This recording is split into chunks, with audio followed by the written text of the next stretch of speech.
Hey guys, thanks for watching. Thanks for listening. This is your host Thomas Irie from On the Hot Podcast. Today, I have some bonus content for you guys coming from the world of basketball. It's been a little bit since I talked about basketball since things are slow during free agency. So I went back, took the time, and reminisced on the time that we got to see this in action that took place 2 years ago. So the bonus content I have for you guys is how I feel about the NBA playoffs 2 years ago in the NBA bubble. And I'm going to explain to you guys how entertaining the NBA playoffs truly was inside the NBA bubble. So, 2 years ago, the year 2020, a year that no one likes to reflect on, no one really has anything good to say about the year about 2020. But one of the bright spots of the 2020 year came in the world of basketball, luckily.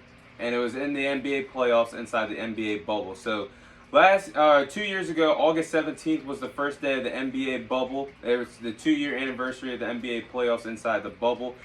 During that year, obviously everybody knows what happened during the year of 2020, the COVID year. The COVID effect, everyone was stuck in the house. You really couldn't do anything fun, no fun activities, really couldn't see family members and friends, and etc. So therefore, the postseason that year, and it took sports in a downhill, sports went absolutely downhill. There was nothing bright to look forward to in sports because realistically there was no sports to look forward to. So the postseason was delayed by 5 months. Luckily that the NBA commissioners and players put together an idea where the NBA bubble would take place. All 16 teams a part of the NBA bubble would stay put in one facility. It was just such a hectic time, but it's so good to think about those times with the NBA bubble. The playoffs was delayed by 5 months. It was the most exciting, in my opinion, that the playoffs has been in the last 5 years, that the playoffs that took place inside the bubble. And in my opinion, it was so entertaining because all 16 teams a part of the NBA playoffs were on an even playing field. There was no home court advantage. There was no away games that you had to travel to. Everyone would play their home game. There was no fans in the stands that would make an impact on how players truly perform in the playoffs. Everything was right down the middle.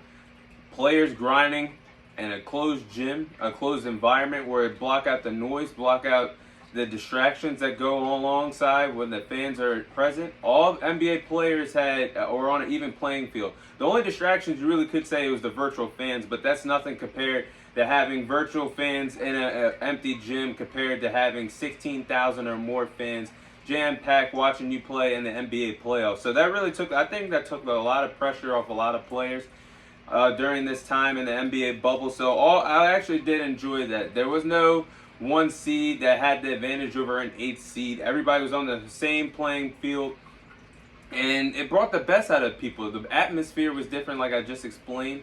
There was no home crowd. There was barely anybody in there, so it's basically like how the players grind during the summer. All peace and quiet, nobody in the gym, closed gym. You grind your best when nobody's watching. But in reality, it felt like that, but the world was watching on national television, luckily. And I think that really brought the best out of the players.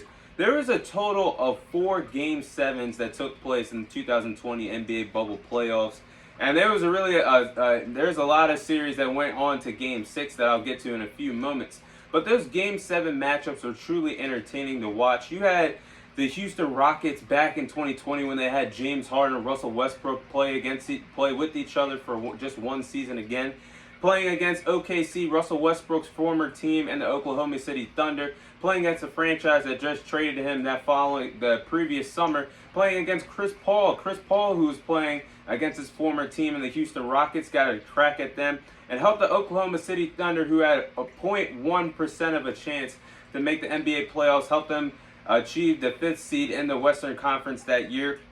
It was an exciting series between the two franchises. Really got to see what the young Oklahoma City Thunder stars could really do with a leader like Chris Paul. I think they'll get back to that playoff experience pretty soon. But it was interesting to see those teams go at it. Obviously, you had Russell Westbrook get his revenge against his former team. And it was a series that, if you guys didn't watch, go back and watch the whole series. It was magnificent to watch. You had the next best series in the Utah Jazz versus the Denver Nuggets that went all the way to Game 7. Every game in that series was an absolute thriller. You had the Celtics in round 2 take on the defending champions in the Toronto Raptors that went all the way to Game 7 in the second round. And in my opinion, if the Raptors had Kawhi Leonard that year, where everything was on a even playing field. I wouldn't have been surprised if the Raptors went back to back that year. That was a good series between the two teams. And then the Nuggets and the Clippers in round 2 went to Game 7. Who could ever forget when Kawhi Leonard, Paul George, and Doc Rivers were a part of the Clippers blowing a 3-1 lead in the second round, only needing one game to advance to the Western Conference Finals. The Nuggets went on to win 3 straight and absolutely dominated and decimated the Clippers in Game 7 to send them home. That was the end of the Doc Rivers that we knew in Los Angeles because he got fired after that year. But what an exciting comeback it was to see the Nuggets dethrone the Clippers, who was obviously the favorite to win the NBA title that year, with Kawhi Leonard, Paul George, and Doc Rivers being a part of that Clippers team. The NBA bubble was another exciting reason why the bubble was the best playoffs that we've seen, in my opinion, that we've seen in the last 5 years. There was a team, and there was multiple superstars that were born in that NBA bubble. So it was the beginning of the bright future for the Phoenix Suns. The Phoenix Suns couldn't get anything going. Their franchise was questionable. They had Devin Booker and DeAndre Ayton, 2 young stars that really couldn't get anything going with them. They go into this bubble, they get a 5-month break, but they go into the bubble fighting and scratching and clawing for a playoff spot. Unfortunately, they didn't get it, but they won a total of 8 games to end their regular season, and they didn't get a chance to play in the play-in tournament game, unfortunately. But the following season, they went all the way to the NBA Finals. It just fell 2 games short of winning an NBA championship. And that bubble set up a scenario where they went 8-0 in the bubble. That set up a scenario that says, hey, maybe we might have the coaching staff, maybe we might have the young pieces to go contend for a championship. What did they do that following NBA offseason? They went to go and trade for Chris Paul, which helped them get to the NBA Finals and helped them be a threat in the Western Conference as we speak today. So the Suns were rejuvenated and reborn in the NBA bubble. Stars that turn into superstars in the NBA bubble. You look at Luka Doncic, who averaged nearly 31 points and nearly sent the Clippers home in round 1 of the NBA playoffs. Luka really had no help in that series against the Clippers. There was no healthy Porzingis. Luka was doing his thing against the Clippers, only fell 2 games short of sending them home, had a lot of outstanding performances against Kawhi Leonard and Paul George. But that is how Luka Doncic was truly born and being a star. We all knew he was capable of being a star. He went from star to a superstar after the NBA bubble that year. You look at what Jamal Murray did with the Denver Nuggets. They're going to be so happy, so thankful to get him back playing alongside the 2-time reigning defending MVP and Jokic this season. Jamal Murray averaged 26 points per game in the bubble. He had a total of 5 40 points or more performances against the Utah Jazz in round 1. Who could ever forget those matchups? And the guy I'm about to mention, the other person that made this series so spectacular, so special, was Donovan Mitchell, who was playing right against him, playing for the Utah Jazz. Averaged 36 points per game, had a total of 3 40 points or more performances against the Denver Nuggets in his only series in the bubble. But that is where we truly seen Jamal Murray and Donovan Mitchell step up from stars to superstars and that following year. It's truly magnificent to watch these 2 players be born and rejuvenate themselves as being one of the best guards in the NBA. And you look at Jimmy Butler. I'm trying not to be biased here, but as a Miami Heat fan, you can't say Jimmy Butler went from star to superstar and in the NBA bubble. He truly did. Jimmy Butler went through one heck of a storm to get to the finals. He swept the Indiana Pacers. He swept the Milwaukee Bucks, sending Giannis home, only winning 1 game against the Miami Heat. They did a tremendous job against the Milwaukee Bucks. They went into the Eastern Conference Finals and dethroned a loaded Boston Celtics team. We're going to have to see the rubber match between the 2 teams sometime in the near future in the playoffs. But they dethroned the Boston Celtics in the Eastern Conference Finals in Game 6. And then came so close of beating the Los Angeles Lakers in the NBA Finals. Now, the Lakers, I tap their cap off to them. They did their thing and won the NBA title that year. But before I get into that, you never know what the Miami Heat could have really did in that 7-game series, because you have to think about it. The Miami Heat were hurt with injuries. Bam Adebayo was not healthy the whole entire series. The Goran Dragic was not healthy the entire series. They missed them for a good amount of games. By the time the Miami Heat started to get players back, it was too little too late.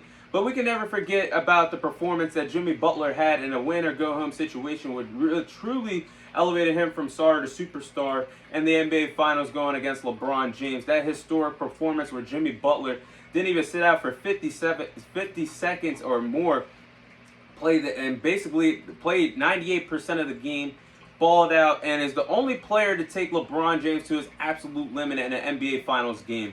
The first player to ever outscore, out-rebound, and out-assist LeBron James in an NBA Finals game. You're talking about all the great players that LeBron James has ever played against in the NBA Finals.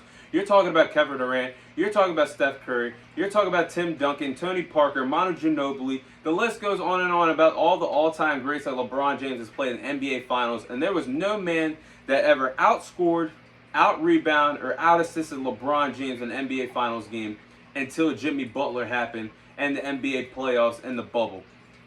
Jimmy Butler, that was his first year with the Miami Heat. He got a lot of criticism for wanting to go to South Beach. Got traded from Philly to Miami. Did the best scenario that he could do with the Miami Heat. Elevated young stars that we have like Tyler Hero, Bam Adebayo. You could say at the time Duncan Robinson was elevated, but now he's nowhere to be found. A 5-year, $90 million guy. I don't even know who he is anymore. But at the time, Jimmy Butler took a lot of credit for elevating this Miami Heat team to the next level and why they're a top contending team in the Eastern Conference today. So kudos to Jimmy Butler, kudos to Luka Doncic, kudos to Jamal Murray, kudos to Donovan Mitchell, to all becoming from graduating from stars to superstars in the NBA bubble. And I have to talk about the team that won it all. LeBron James and the Los Angeles Lakers won the NBA championship that year. It was the first year that LeBron James and Anthony Davis played together. The high risk for a high reward, trading all the young players that the Los Angeles Lakers had at the time, LaMelo Ball, Brandon Ingram, and etc. It all paid off because LeBron James and Anthony Davis won the championship that year, even under high circumstances, being separated from their families, being separated away from the Los Angeles Lakers fan base, doing their thing and winning another championship. LeBron James winning his 4th NBA title, helping each team that he's ever played for win a championship. Obviously, he won two rings with the Miami Heat, won a championship with the Cleveland Cavaliers, and won a championship with the Los Angeles Lakers. That was the icing on the cake to me of how special the NBA bubble truly was. It was something different, something we will never see again, hopefully. But the NBA bubble really did bring out the best competition. We've seen a lot of competitive series, 4 Game 7s, a lot of Game 6s that took place, including in the NBA Finals.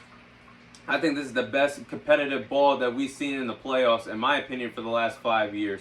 So the NBA bubble was truly something special, and it was something to look forward to during the COVID pandemic.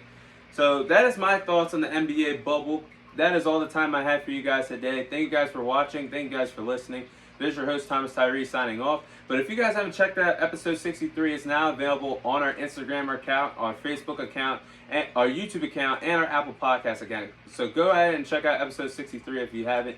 But that is all the time I have for you guys. This is your host, Thomas Tyree, signing off. And I'll see you guys on this week's episode.